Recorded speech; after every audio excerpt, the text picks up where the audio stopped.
All right, here with Daniel Sheard with his deluxe V8 Taxi in crystal white. Yep. Yeah. Here's Daniel just to go over the car and a bit of history over it. Well, so anyway, what we know of the vehicle, she's rolled off the production line sometime in the middle of May of 1974. She seems to have been a part of a batch of vehicles which it's believed to have been sold to a cab company down in Melbourne. Wow. The story is that was they purchased 6 cars, 3 V8s and 3 6-cylinders. Anyway, over the course of that, she believed possibly country service. Again, it's been hard to find the actual cab company that she ran with.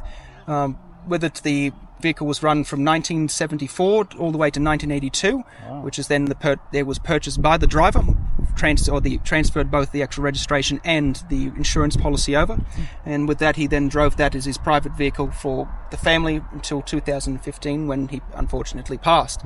Anyway, the vehicle had air conditioning fitted sometime in 1979.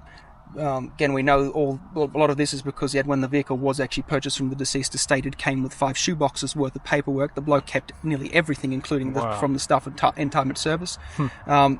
With this, the car was purchased by Greg Bryant from the deceased estate, unknowing its actual vehicle's history. He just saw it as a clean 6-cylinder, V8, V8 column change automatic. Column, yep. And anyway, with this, as I said, he got the paperwork there and went, holy moly, and looked at, we're one of the 40 purchased during the initial run and the only one that's known. Oh, very much so. The very anal, the car is, other than a respray sometime after it's serviced to return it back to a single tone paint job, it's still wearing a fair bit of the original paint finish on it. The sill paint finish that ends basically just above the sill, so everything below that's still the old enamel. Roof, still plenty of paint chips in the roof showing all the original colour that was on the vehicle itself. Yes, with it, when I got it, she'd let's say she was very much in the survivor condition, and I've attempted to try to keep her as much as original as possible. Anything, it's very clean inside,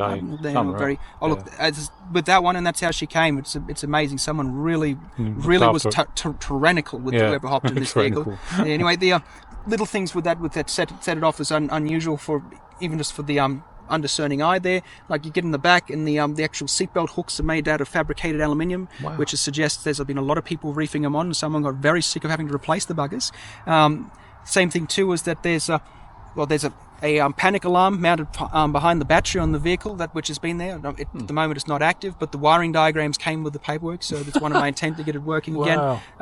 2 sets of owner's manuals came with the vehicle, both of them with service booklets as well, both of them filled out with all information. So it's it lines up being very much as what being part of a taxi pack. It's just the wiring for the taxi lamp is the only thing that we physically can't find. Wow, unreal. Motor wise, pretty standard. Yep. She's bog standard. The fact came with the original factory motor matching. It had been only rebuilt about 10,000 prior to me purchasing, but it was a lot of stuff. I've spent an effort quite to get to return itself. Moved back for the factory Lucas distributor, all the wire leads was it remanufactured those. They're still running the thematic heated choke system, which I rebuilt on that. So and been great with that one. It's just been trying to keep on top of all the bits and pieces. She's had a colourful history, at least a major prang in the front and a rather moderate prang in the arse end. Front one actually was where it seems that everything forward of the front chassis rails has been physically replaced. Would have cost a fortune back in its day. So that suggests someone was paying a bill that could afford it. And good craftsmanship to put it back together. Oh yes, unbelievable. Oh, nice one, Joe. Appreciate that. Yeah, good to have a bit of background on these cars, and unreal. The hubcaps are interesting. Oh yes, the little dress rims. And it does fill out the void there. It looks a hell of a lot better than painting the same colour as the car. Excellent, Daniel. I appreciate that. Thank you. Thanks Peter. for that. I appreciate it, mate. Like a V8 taxi. Beautiful.